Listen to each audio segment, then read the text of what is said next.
আসসালামু আলাইকুম দর্শক, নিয়াজেস গ্যালারিতে সবাইকে স্বাগতম। নিয়াজ বলছি নিয়াজেস গ্যালারি থেকে।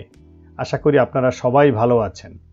আজ আপনাদের জন্য জিনিয়া ফুলের উপরে একটি ভিডিও নিয়ে হাজির হয়েছি।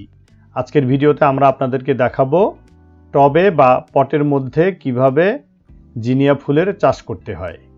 আমরা টবে বা পটের মধ্যে যেভাবে জিনিয়া চাষ করে থাকি আপনাদেরকে ঠিক সেই পদ্ধতিটাই আমরা শেয়ার করব আজ।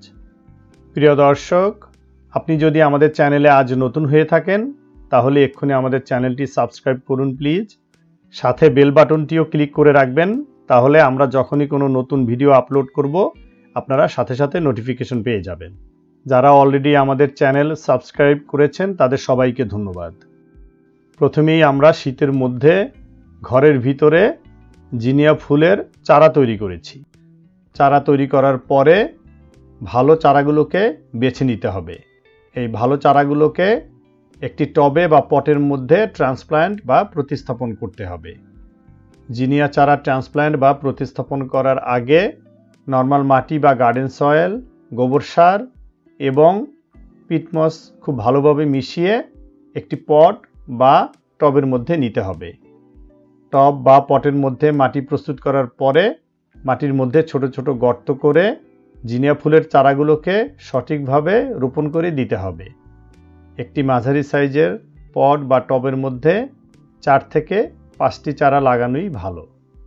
প্রিয় দর্শক, একটি তথ্য আপনাদের জানিয়ে রাখি, এই টব বা পটের নিচে ছিদ্র করে দিতে হবে যাতে অতিরিক্ত পানি সেই ছিদ্র দিয়ে বের হয়ে যেতে পারে। আমরা আমাদের টবের মধ্যে জিনিয়া ফুলের চারা রোপণ করে দিলাম। চারা রোপণ করার পরে পানি দিয়ে মাটিটাকে একটু ভিজিয়ে দিতে হবে। এরপর টবটিকে কিছুদিন ছায়াযুক্ত জায়গায় রাখতে হবে যাতে চারার শিকড় মাটিটাকে ধরতে পারে। 3-4 দিন পর টবটিকে সূর্যের আলোর নিচে রাখতে হবে।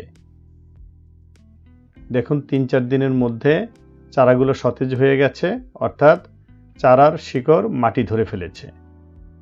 এ পর্যায়ে আমাদের কিছু পরিচর্যা করতে হবে।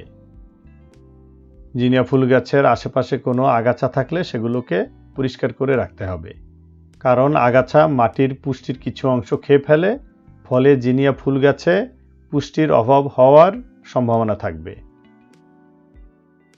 মাঝে মাঝে একটি নিড়ানি দিয়ে জিনিয়া ফুল গাছের গোড়ার মাটিটাকে একটু আলগা করে দিতে হবে।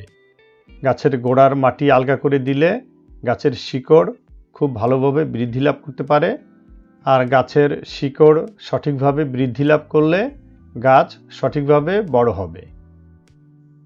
চিকন লাঠি দিয়ে জিনিয়া গাছের সাপোর্ট দিতে হবে যাতে জিনিয়া গাছ বাতাসে নুয়ে না পড়ে বা ভেঙে না যায়। গাছের পুষ্টির অভাব দূর করার জন্য মাঝে মাঝে গাছের গোড়ায় সার দিতে হবে। আপনারা যে কোনো সার দিতে পারেন, বাজারে অনেক ধরনের কেমিক্যাল সার কিনতে পাওয়া যায়, আপনারা সেগুলোও ব্যবহার করতে পারেন। আমরা দুটোই ব্যবহার করি, মাঝে মাঝে কেমিক্যাল সার ব্যবহার করি, মাঝে মাঝে গোবর সার ব্যবহার করি। প্রতিদিন জিনিয়া ফুল গাছের গোড়ায় পানি দিতে হবে। খেয়াল রাখতে হবে যাতে পানির পরিমাণ কমও না হয় বা বেশিও না হয়। সঠিকভাবে পরিচর্যার ফলে জিনিয়া গাছগুলো খুব সুন্দরভাবে বেড়ে উঠছে। কিছুদিনের মধ্যেই জিনিয়া ফুল গাছে ফুল আসা শুরু করেছে। গাছে ফুলগুলো খুব সুন্দরভাবে প্রস্ফুটিত হয়ে আছে।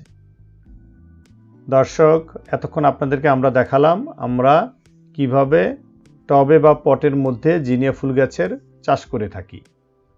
এই ভিডিওটি সম্পূর্ণ দেখার পর আপনারা যদি আমাদের এই সহজ পদ্ধতি অবলম্বন করে আপনাদের বাগানে টবের মধ্যে বা পটের মধ্যে জিনিয়া চাষ করেন, আশা করি আপনারা ভালো ফলাফল পাবেন। আমাদের এই ভিডিওটি যদি আপনাদের ভালো লেগে থাকে তাহলে লাইক, কমেন্টস এবং শেয়ার করে আমাদেরকে আরও ভালো ভালো ভিডিও তৈরি করতে উৎসাহ দিবেন আশা করি। আগামী ভিডিও দেখার আমন্ত্রণ জানিয়ে আজকের মতো এখানেই শেষ করছি। সবাই ভালো থাকবেন, সুস্থ থাকবেন। আসসালামু আলাইকুম, আল্লাহ হাফেজ।